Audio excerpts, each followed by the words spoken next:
people in your life that aren't doing the same thing that you want to do, or they're doing things that you don't agree with because of your values, it's gonna leave you feeling like you're not being authentic to who you are as a person.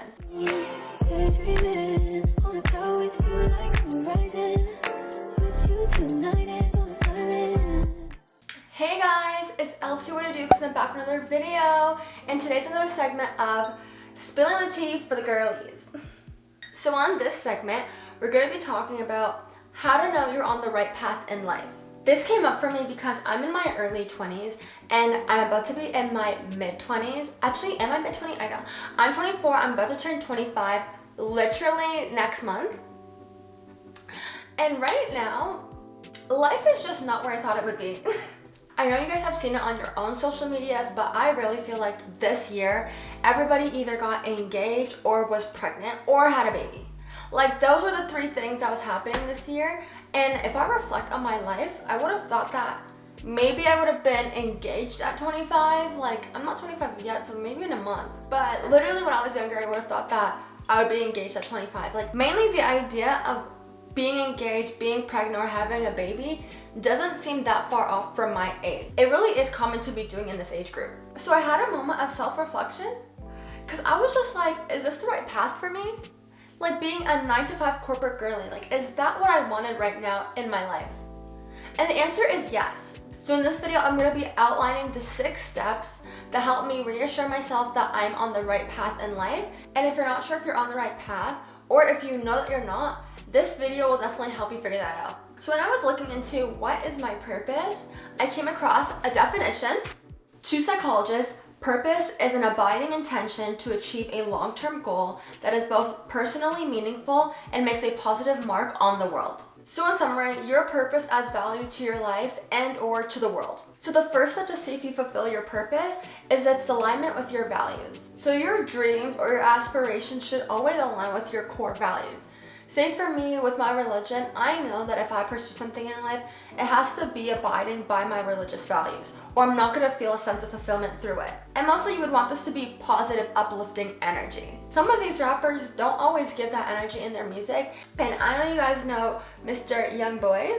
NBA Youngboy had an interview and he basically was discussing like his music and the impact that it's had on the world. And he said that he felt bad that his music was sometimes making people do negative actions. Some of his songs have to do with like gang violence or city violence or shootings, and he felt that him rapping about these actions actually made people think that what they were doing was okay, or even the lifestyle he was portraying in his music was okay. Which in the end did not leave him with a sense of fulfillment, because even though his records make lots of money and get lots of streams, he felt that he was leaving a negative impact on the world.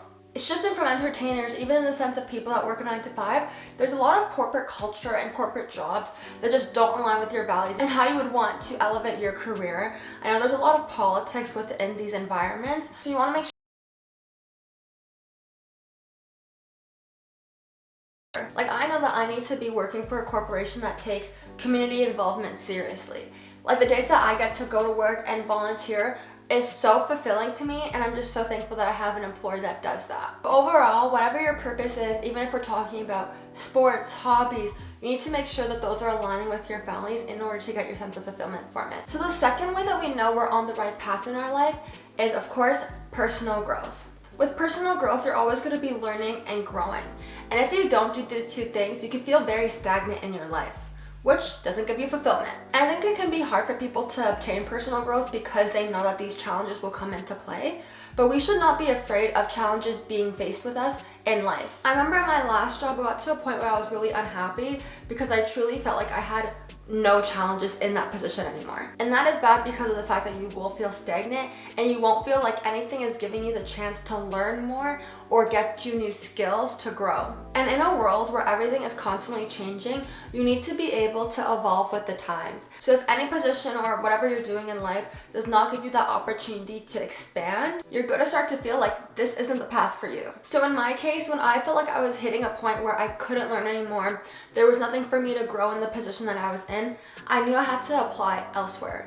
And that's where being proactive comes into play, because you need to know when it's time for you to move on. So now for our third step, which is positive relationships.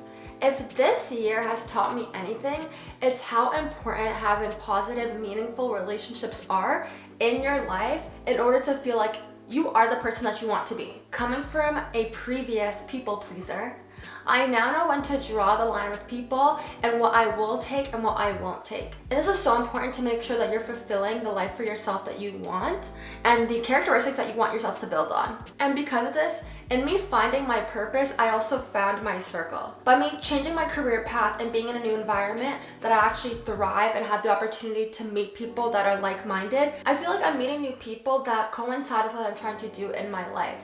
And they actually want to be a part of the same things that I want to do in my life. We have to remember that these meaningful relationships come from positive relationships, and this creates a well-balanced life. We have to think about it in terms of us finding meaningful connections that will then help us have a well-balanced life.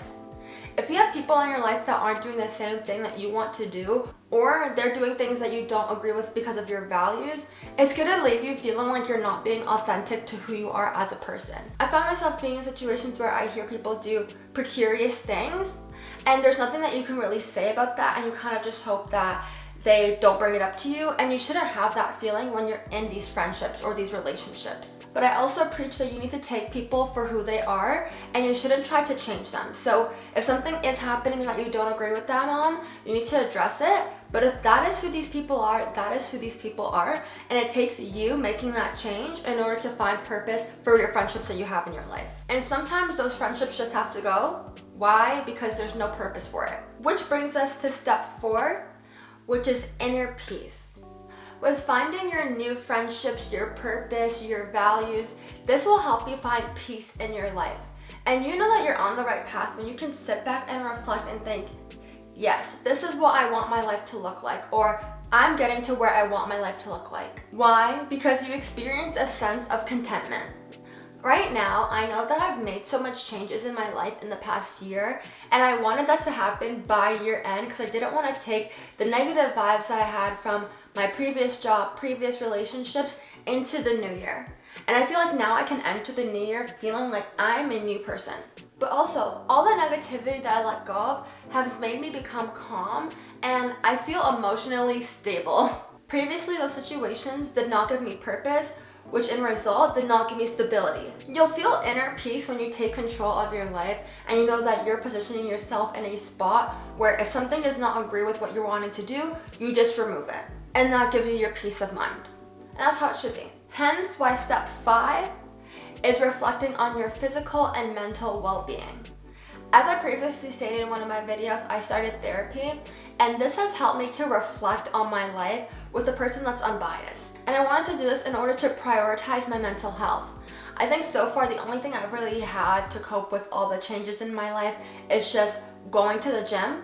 Like, that is my release. But I know that I've always wanted a sport, but because of circumstances, like previously I broke my ankle. If you guys haven't seen that vlog, go check that out. But I broke my ankle, I'm still dealing with it today, and I always thought that once I stopped being an athlete, I would just keep playing sports and still maintain that same high that you get, like the adrenaline rush that you get from games. But because of the fact that I still have this injury, I've been hesitant to even find like intramurals or other sports that I would want to do to occupy my time. And honestly, this has taken a toll on me. So therapy was definitely needed. But things like therapy and going to the gym, it just makes you accountable as a person. Like, you are showing up for yourself, which is what you need to do when you're doing your checks to see if you are mentally and physically okay. And that brings me to my last step to making sure you're on the right path, which is your resonance and intuition. So to expand on this, your decisions and your path resonate with your intuition. So in order to make sure we are on the right path for ourselves, we need to be able to trust ourselves that we're making the right decisions. So if we feel a way about a certain person and we think that we've seen enough examples from them about how they act in their character and that we shouldn't trust them, we need to trust that intuition. And the more that you do this in your life experience, whether it's relationships, work-wise, hobbies, all of these things, it builds your self-confidence. because you're learning to trust yourself and your experience that you're living with. I think as we grow older, we can find it hard to actually understand who we are as a person when we're navigating adulting. And life puts you in situations, and so does God, to test you. And we can sometimes think that these tests are either positive or negative, but it's all how you perceive it to be. I've heard past situations where a family member's death has made people look at life in a whole new light. So it's all about how you think about situations, and it's changing the narrative for yourself to gain knowledge from your life experience. I personally know that I'm on the right path when I'm at my most content point, and this is because I truly believe in God, and if I do not feel like something is going the way it should be, or if I'm unsure of somebody or a situation I'm in, I'm going to pray about it. So if you guys are unsure about situations in your life, you need to find your coping mechanism to make sure that if you don't feel like you are making sound decisions for yourself, you can bounce those ideas off somebody else. So whether you're religious or you have family members or friends that you can go to, I feel like it's so much better to make sure that you are on the right path in your life when you have people that have also seen you progress throughout all the stages in your life. This might be a video that you came across too because you need to figure all this out. So I really hope that this video helped you girlies to become the person that you want to be. But that's the end of the video, guys. Hope you guys liked it. Don't forget to like, comment, and subscribe. Comment down below any video ideas you guys have for me because I will do them. And as always, I'll see you in the next one.